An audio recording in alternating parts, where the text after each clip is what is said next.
So here's a look back on the best festival of 2025. Why this one, you might ask? First, they have an excellent choice of bands and traditional styles from epic metal to thrash without any trendy shit. Second, they have 25 bands all on one stage in 3 days, with a decent playing time of 45 minutes each, at least. At other festivals they're giving bands just 25 minutes playing time, or there are 100 bands on 4 stages, so you're going to miss 75 of these 100 at least. It's a sign of respect to the artists if they can play a seriously good setlist to the whole audience. Many bands expressed their gratitude for being invited to this particular festival, and you could tell that they really meant it. Besides, Würzburg is an amazing location, breathing history. This time I stayed an extra day after the festival for some sightseeing. Another advantage is that the festival takes place in the middle of the city. You don't have to walk for miles through the mud. I stayed at the same hotel as the guys from Ambush and others, in walking distance from the venue. This was unfortunately the 5th and last Keep It True Rising at the Posthalle. This place will close at the end of the year for no spectacular reasons, just end of contract as far as I've heard.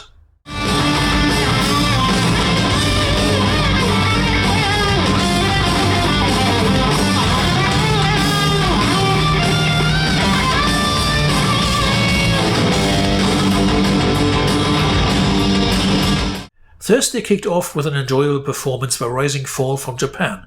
I must confess I don't listen a lot to bands from Far East, but they were one of the best coming my way so far.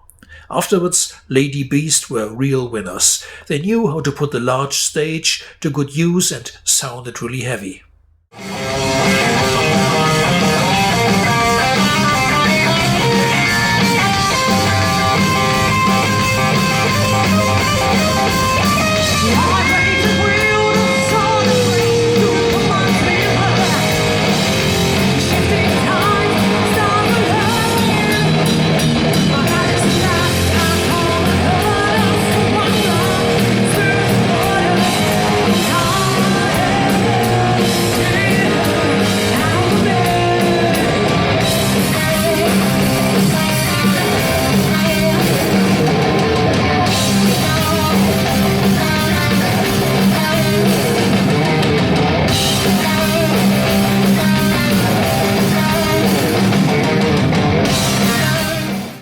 I include only some small glimpses from the shows here for a first impression. I didn't bother filming much more myself, because there is a professional stream saved on the official site to see the whole thing anyway. I give you a link in the description below.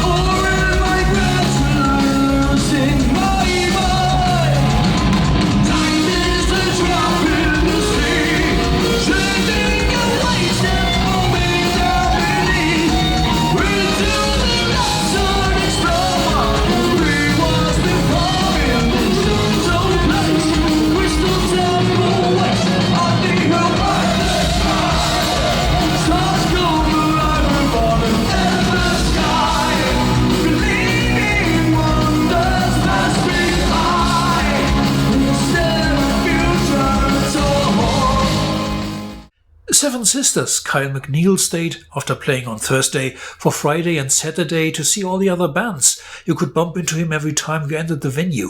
This is so nice to see that some musicians are real fans too and don't just play their show and buzz off to the hotel. Sympathetic band with definitely some musical originality.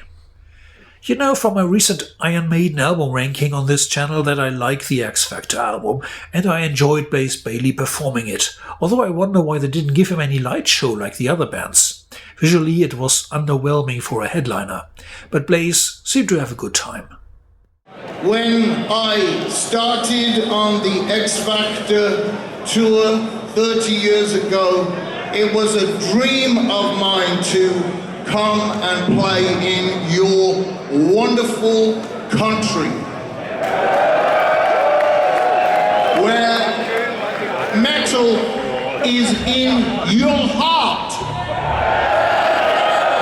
And over those many years I've been able to come here and play concerts, and I have so many fans here. It's incredible. You've been with me over 30 years, many people here.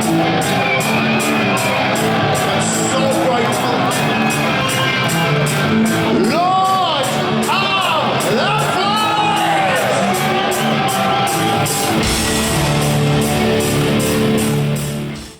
The Diano tribute impressed me less than the Grim Reaper tribute in 2022. It seemed like just another Maiden cover band, although I liked that they played something from Murder 1 too, arguably Paul's best solo album.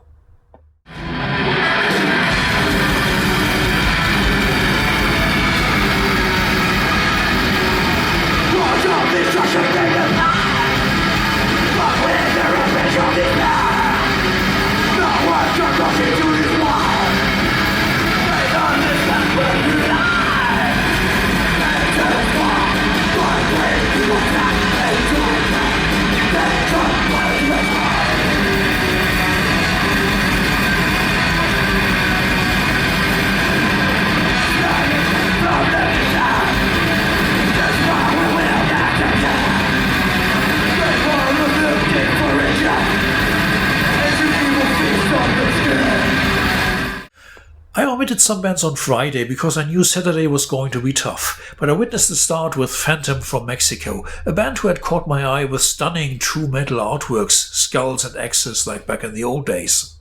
High Spirits were a joy as always, and I hadn't seen The Obsessed for about a century. That was a great slice of doom for variation in the billing.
Antagonizör opened Saturday with their first European gig ever, I believe, so this was the first opportunity to worship this band who remind me of early Sodom a lot, when they were still funny.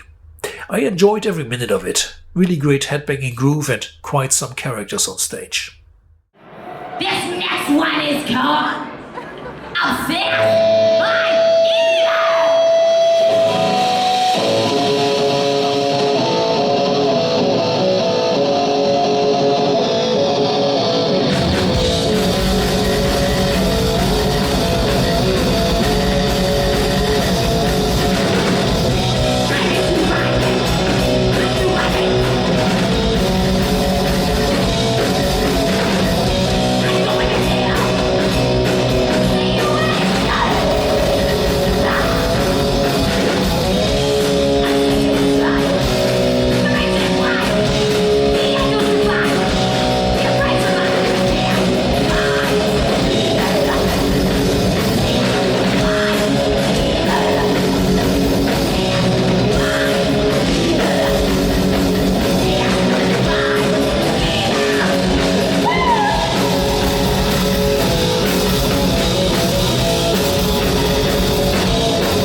nice that a small local band like Grendel's Sister can still get into this festival billing. They play an interesting mix of epic metal with more melodic and progressive elements, doing their own thing.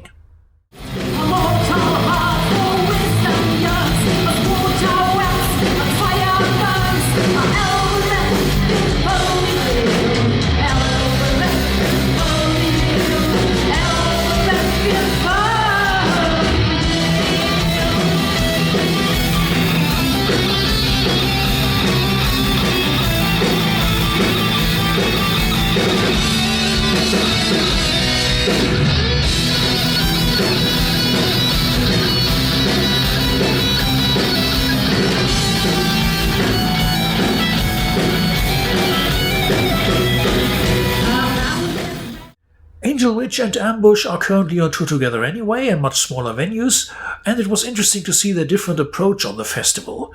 Angel Witch play their set, whether they are in front of 200 or 2,000 people. They can rely on hits like Angel of Death or White Witch, and that's that.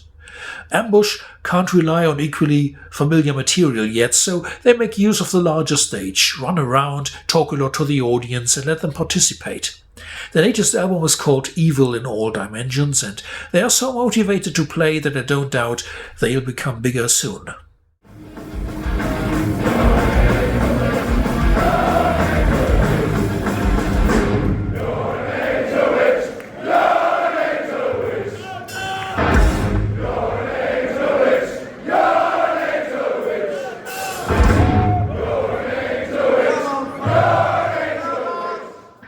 Ashes of Ares played the entire Iced Earth album The Dark Saga, which was awesome. I haven't heard some of these songs live for decades. And Matt Barlow made a good presentation, explaining for each song what it means to him. Thus, it never felt like a greatest hits delivery, done simply because they had to do that. No, there was some heart and soul behind it. Did I forget anything? British Thrasher's Insult were pretty cool. Altogether, it was a great festival again, but for now it's goodbye to Würzburg.